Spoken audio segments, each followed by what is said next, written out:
Hey folks, sorry about that audio. For some reason, my audio was going crazy. I think it's my voice mixer. A driver went crazy, so it was stuttering. It's all improved now. I double checked, I triple checked, actually shot it a second time and the audio went crazy. So this is the third time I'm trying to do this just to get it out to you. So do me a favor. I am doing all this work right now. Click the subscribe button. Do me a favor. Click the subscribe. I want to see you click the subscribe. Click that notification because I go live on Fridays and I'd like you to be part of the audience. So again, I'm working on these technical issues to get past them. So do me a favor. Give me a comment if you like what I'm doing. So today I'm going to be talking about block letters, block numbers, and it all comes off this ladder type format here, which is easy enough to do, but it's hard to keep things consistent. And I have a trick that I'm going to show you that's going to be so simple. You're going to be like, wow, I should have done that. Why didn't I think of that? That is so simple. But let me tell you where we fall into problems. Everybody talks about using fingers. And there's a problem with using fingers because everybody's fingers are slightly different. They swell up, things change. And when you tell an assistant that, okay, this is how you're going to make it, you're going to need 3 fingers, 4 fingers, 5 fingers, their fingers are different sizes. They spread them different. So what happens is you get inconsistency from letter to letter, number to number. So the question is, how do you become standardized? How do you keep things squared? Well, like I say, typically, we do our hand, and if we're a one-person studio, one hand works fine.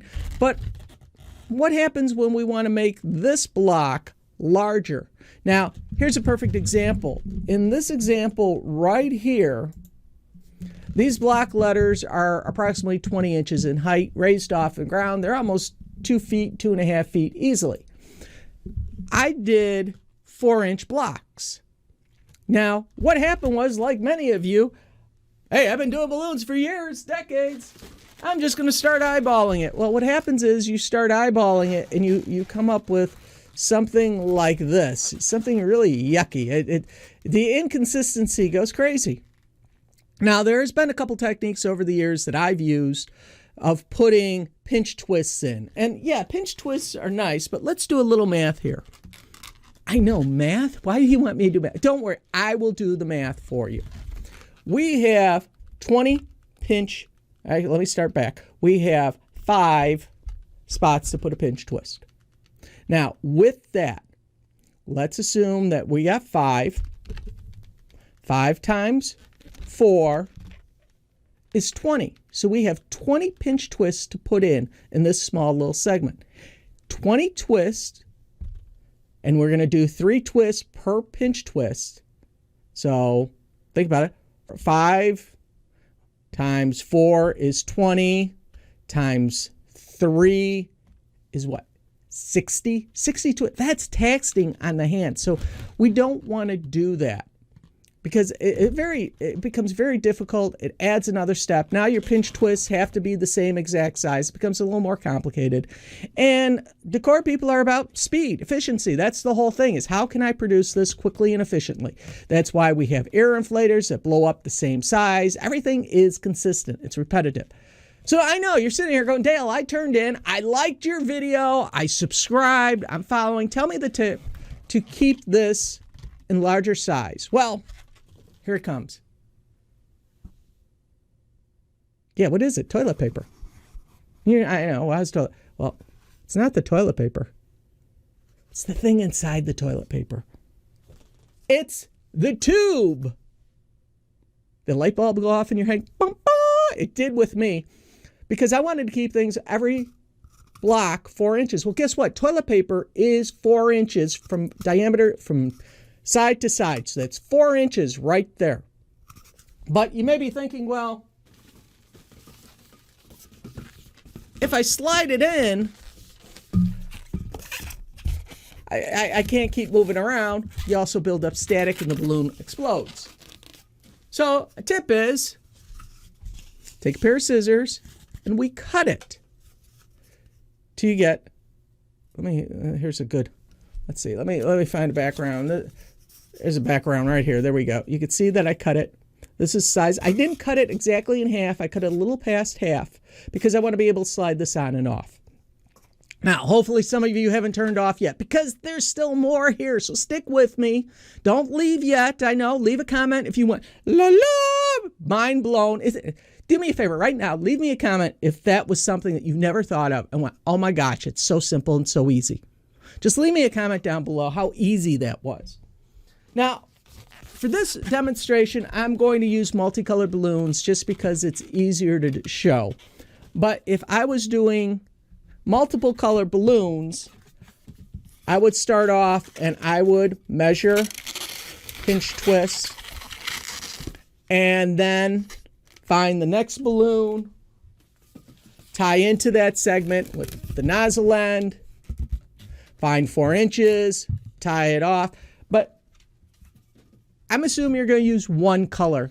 You're not going to be that, crazy and go out and use 4 colors right away. I'm going to take my template, measure, pinch. Notice I have one hand. I can just slide it down. I can measure where it's at. Pinch. Slide down. Pinch. Oh, and you got to make sure you hang on to it. Man, was that a nice rookie mistake. But it also lets me tell you that there are 6 twists in between each one. Why 6? Because that guarantees that everything's locked down nice and tight. That when I go to spin things around, they stay tight.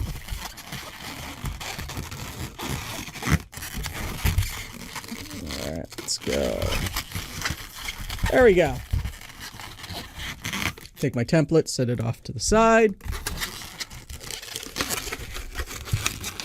Look at this, folks. Perfect 4 by 4 square. 4 inches by 4 inches by 4 inches. Now, take my other balloon. For some reason, I always start off on one side. 1.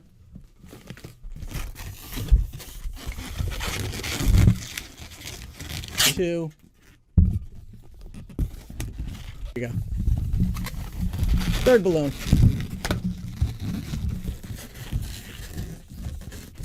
Whoop, gotta tie a knot here. All right, get fingers out of the way.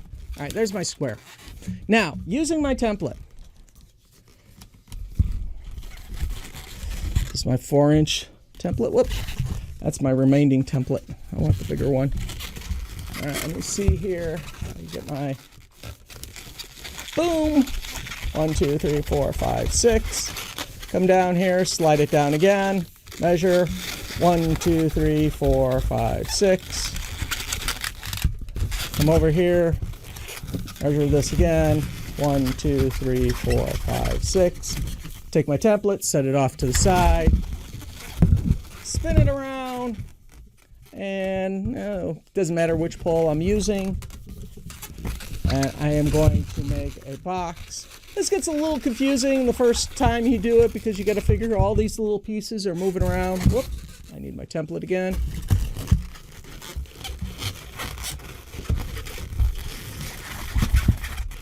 And I am just spinning around here. Now I'm on the bottom of this one bottom leg. I call them legs, boxes. Measure, get that in there.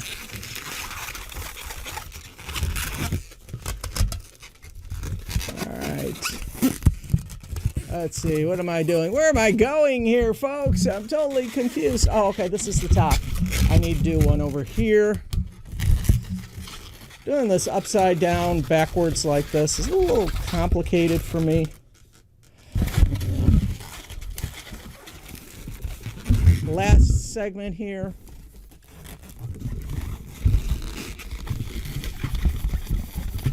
Get the template out of here.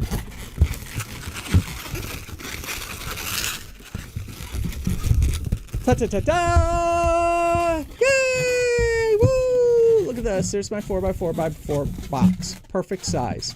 Now I could go on and continue measuring, twisting, measuring, and twisting, but you don't want to see that.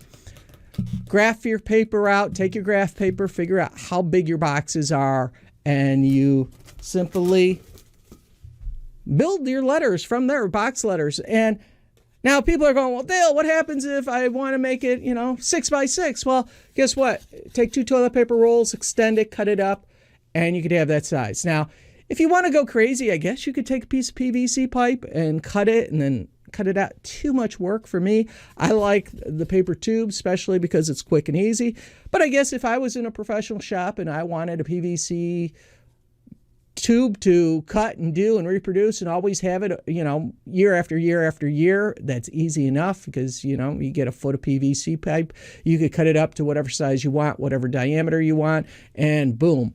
If you're doing a larger, again, this paper bends, it's nice. So if you're doing 350s, you could do the same thing, just make it larger, determine the size template you want. Because it's curved like this, it fits right on the balloon, boom, it's simple and done. Do me a favor, if you like this tip, leave me a comment. Let me know if you like it. I'll do more videos like this. Make sure you subscribe and get notified. Now, in here, what we typically do is we'll take a balloon and we will insert it into simple round balloon, insert in, we insert it, that fills in the center. Now, again, I wrote a blog about hacks that balloon entertainers could use, and I'm going to put that link to the hacks because I have a hack on how to create these balloon sizes always the same. If you don't have a template, if you don't have a measure, and again, we're doing customized sizes here. And in this example right here, I'm using a 4-inch by 4-inch. I am using either a 9-inch or 11-inch round to fill in the center. You can go with a smaller balloon, but I like the larger balloon. Whoa, there it goes, running away again. Just pop that balloon in here. Now, the thing about decor work, it's about symmetrics. It's keeping everything identical in size and shape. And that's the key. Once you understand that you get this little template, boom, boom, boom, it goes so much faster and so much easier. Hey, do me a favor again. Take this time out. If you haven't done it, subscribe, click the notify. Go watch a couple of the other videos that I have done, instructional videos, and leave me a comment if you like this, okay? My name is Magical Balloon Dude Dale. You guys be safe, be wise, be healthy, be fun, be all those good things. And hey, be a subscriber. Do me a favor. Subscribe to this channel right now. Better yet, find the bell, click on the bell, and be notified with all the new videos. Or if you're an Instagram junkie, make sure you follow me on Instagram.